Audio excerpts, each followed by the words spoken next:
Hello friends, नमस्कार। कैसे हैं आप सब लोग। Welcome back to my channel divine world with Rudra में आप सभी लोगों का स्वागत है।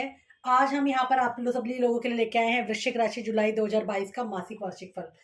ये राशिफल आपकी चंद्र कुंडली पर आधारित है। अगर आप लोगों की चंद्र कुंडली वृश्चिक राशि बनती है या आपका लगन वृश्चिक है या नाम राशि से आपका वृश्चिक राशि निकल के आता है तो ये आपके लिए जुलाई 2022 का प्रेडिक्शन है। अगर हम यहाँ पर सबसे पहले आपके घरों को और भाव को देख लेते हैं कि कहाँ पर क्या है। आपका पहला, दूसरा, तीसरा जो हाउस है वो बिल्कुल खाली है। फोर्थ हाउस में शनि है जिनका ट्रांजिट मकर राशि में होने वाला है। और उसके बाद फिफ्थ हाउस में गुरु है, सिक्स्थ में आपके मंगल और राहु बैठे हुए हैं, सेवन्थ में शुक्र, एट्थ में बुध और सूर्य हैं जिनका राशि परिवर्तन आप लोगों का होने वाला है 16 तारीख को। और शुक्र जो है इनका भी राशि परिवर्तन जो है 13 तारीख को होने वाला है। फिर यहाँ से हम चलते हैं, आपका फिफ्थ सिक्स हाउस जो है वो खाली है। और सेवन्थ की तरफ अगर हम ट्वेल्थ की तरफ अगर हम जाते हैं तो यहाँ पर आपके केतु बैठे हुए हैं। तो आइए अब हम समझ लेते हैं कि हर घर का क्या मतलब है यहाँ पर और किस तरह से यहाँ पर चीज़ें आप लोगों के लिए आ रही हैं। अगर हम आपका देखें तो आपका पहला घर जो है वो इसका जो लॉर्ड है मंगल, वो राहु के साथ बैठा हुआ है अंगारक की ओर लगा के। तो इसका मतलब है कि कहीं ना कहीं आप लोग जो है अननेसेसरी की चीज़ों में उलझ सकते हैं। डेली बेसिस पे आप लोगों का किसी के साथ आर्ग्यूमेंट हो सकता है या आपकी जो एनर्जी है वो राइट डायरेक्शन की तरफ नहीं हो सकती है। तो इसीलिए आप लोगों को यहाँ पर ये एहतियात के तौर पे कहा जाता है कि आप अपनी ऊर्जा को जो है सही दिशा की ओर लगाएं, क्योंकि जो भी ऊर्जा आप सही राइट डायरेक्शन की तरफ फोर्स करेंगे उसका रिजल्ट आने वाले समय में काफ़ी अच्छा आपको मिलने वाला है। अगर हम सेकंड हाउस की बात करें तो सेकंड हाउस के जो लॉर्ड है जुपिटर, वो सेकंड और थर्ड सेकंड हाउस के लॉर्ड होकर आपके फिफ्थ हाउस में बैठे हुए हैं जो कि अपने ही घर में है। ये भी जुपिटर का एक अच्छा पोजिशन माना गया है। यहाँ पर बैठे हुए गुरु जो है आपको पैसे से रिलेटेड पॉजिटिविटी दे सकते हैं, धन जोड़ने से रिलेटेड पॉजिटिविटी दे सकते हैं। आपके माइंड में काफ़ी क्रिएटिविटी काम को लेकर आ सकती है।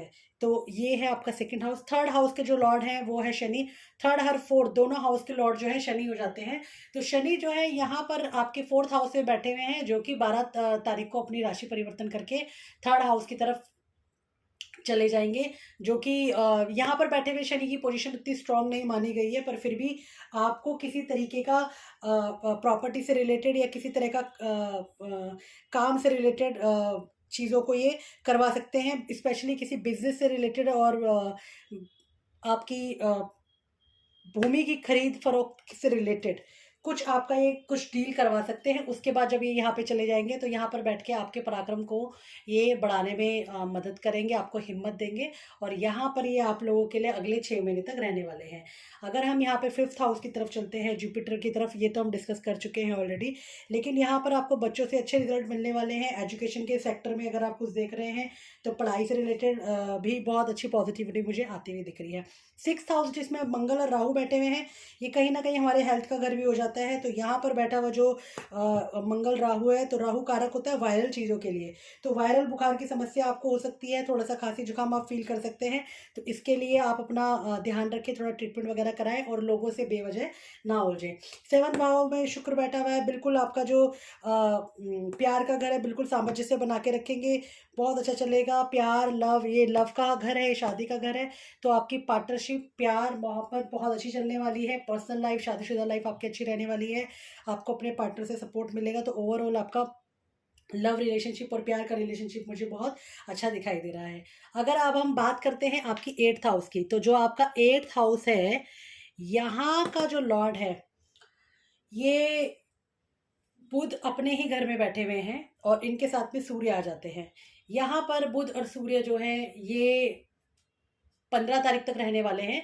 15 तारीख को कर्क संक्रांति के दौरान सूर्य अपनी राशि का परिवर्तन करेंगे और बुध भी उनके पीछे पीछे राशि का परिवर्तन करेंगे। तो यहाँ पर बैठे हुए बुध और सूर्य आपके लिए 15 तारीख तक तो इतनी अच्छे रिजल्ट्स नहीं देते हैं। कहीं ना कहीं आपके क्रोध में अधिकता बनी रहेगी। और अगर मैं नेगेटिविटी की आपकी बात करूं तो थोड़ा सा आप गुस्से में काफ़ी रह सकते हैं। थोड़ा आपको ईगोइस्टिक, आपका ईगो का टकराव किसी के साथ हो सकता है। यहाँ से बैठे हुए, ये ससुराल का घर भी कहा गया है। तो यहाँ पर कहीं ना कहीं अपने इन लॉज के साथ कुछ इश्यूज होना। और यहाँ से देखते हैं सेकंड हाउस जो कि कुटुंब परिवार का घर भी होता है। तो संबंधों में किसी वजह से खटास आ सकती है। तो इसलिए थोड़ा सा आपको इसको देखने की ज़रूरत है। यहाँ पर बैठा मंगल राहु, क्योंकि डेली वर्क की बात करते हैं तो काम का आपके ऊपर काफ़ी अधिक बोझ भी रह सकता है कि वर्क आपके ऊपर बहुत ज़्यादा है, तो वो भी आपको देखने की ज़रूरत है। अपने टाइम को, अपनी एनर्जी को आप बेवजह की चीज़ों में वेस्ट ना करें, और जो भी आपके इंपॉर्टेंट टास्क है उनको निपटाने की तरफ आप अपना ध्यान दें। अब हम यहाँ पर बात कर लेते हैं आपकी 9th हाउस की, जिसके लॉर्ड मून बनते हैं। चंद्रमा को हमने यहाँ पर नहीं दिखाया है, क्योंकि चंद्रमा हर 2.25 दिन के अंदर अपनी राशि का परिवर्तन करते हैं, तो इसीलिए हमने चंद्रमा को नहीं दिखाया है। तो जो भाग्य है, कभी साथ देगा, नहीं देगा, इस तरीके से चलेगा जिस तरह से मून की चाल आपकी चलती रहेगी।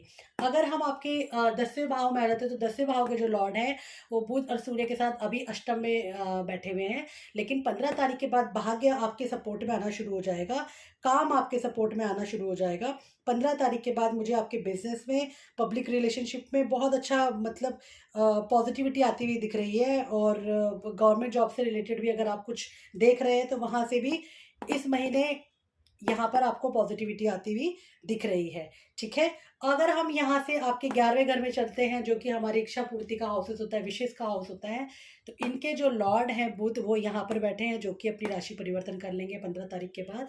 तो वहाँ से आपकी 15 तक थोड़ा सा आपको संतुष्टि रह सकती है, लेकिन 15 के बाद आपके लिए चीज़ें जो है थोड़ी सी पॉजिटिव डायरेक्शन की तरफ जाते हुए दिख रही हैं। 7th जो आपका 12th हाउस है, इसका जो लॉर्ड है वीनस, वो आपके 7th हाउस में बैठा हुआ है, और इसके अलावा यहाँ पर केतु बैठे हुए हैं, मंगल राहु की दृष्टि भी यहाँ पर आती है। तो यहाँ पर बैठे हुए खर्चे, आपके स्पाउस आपसे कुछ खर्चा करवा सकते हैं, स्पाउस के लिए कोई खर्चा हो सकता है, स्पाउस से रिलेटेड कोई खर्चा हो सकता है। अगर मैरिज प्रपोजल के लिए देख रहे हैं तो उसके लिए भी मुझे कुछ खर्चा होता हुआ दिख रहा है। हो सकता है शादी से रिलेटेड कोई पॉजिटिविटी आपके घर में आने वाली हो, या बच्चे से रिलेटेड भी पॉजिटिविटी आपकी लाइफ में मुझे आते हुए दिखाई दे रही है। ऐसा लगता है कि ओवरऑल आपकी लाइफ में कुछ good news related to your wife, love life, बच्चों से, वो मुझे यहाँ पे आती हुई दिखाई दे रही है, जिसके ऊपर मुझे आप खर्चा करते हुए दिखाई दे रहे हैं।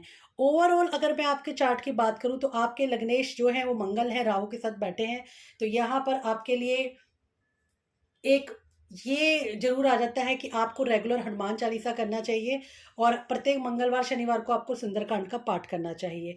अगर आप कहीं पर अटक रहे हैं या कहीं पर आप रुक रहे हैं, तो आपके लिए एक एडवाइस है कि आप कम से कम 40 डेज तक लगातार सुंदरकांड का पाठ कीजिए।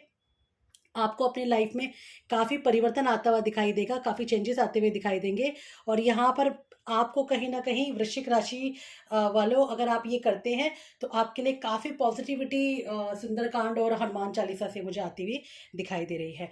15 से पहले की जो स्थितियाँ हैं वो थोड़ी-सी नॉर्मली आपके लिए रहने वाली है, क्योंकि 4th हाउस में भी आपके लॉर्ड शनि बैठे हुए हैं, बुध और सूर्य भी आपके जाके अष्टम में बैठे हुए हैं। लेकिन उसके बाद आपकी परिस्थितियाँ चेंज होने वाली हैं। शनि यहाँ से उठ के 3rd हाउस में चले जाएँगे, और बुध और सूर्य उठ के भाग्य के घर में आ जाएंगे, जो कि पॉजिटिविटी आपको देते हुए दिख रहे हैं। यहाँ पे आने पे सूर्य थोड़ा बहुत अनबन आपके पिताजी के साथ दे सकते हैं, बट फिर भी इतना इश्यूज नहीं, बट थोड़ा सा आपको संभल कर चलने की जरूरत है। अपने गुस्से पे, अपने क्रोध पे कंट्रोल रखने की जरूरत है, स्पेशली अपनी ईगो को आप थोड़ा सा कंट्रोल करके चले। यहाँ पे जो बैठे हुए वीनस है, इनका भी राशि परिवर्तन होगा, ये अष्टम में आ जाएंगे, तो कहीं ना कहीं खर्चों की अधिकता, यात्राओं के ऊपर खर्चा मुझे होता हुआ दिख रहा है। अगर मैं ओवरऑल वृश्चिक राशि को बोलूं, मंगल की उपासना कीजिए, ये आपके शनि भी कंट्रोल करेंगे, और कहीं ना कहीं ये आपके लग्नेश है तो इनको भी कंट्रोल करेंगे, तो आपकी हेल्थ, ईगो, इन सब चीज़ों के लिए ये आपको सपोर्ट करने वाले हैं। तो ये है आप सभी लोगों का वृश्चिक राशि का जुलाई 2022 का मासिक राशिफल। प्लीज़ मेरे चैनल को लाइक कीजिए, सब्सक्राइब कीजिए, हम ऐसे ही और वीडियो आप लोगों के साथ लेके आते रहेंगे। धन्यवाद, बाय बाय।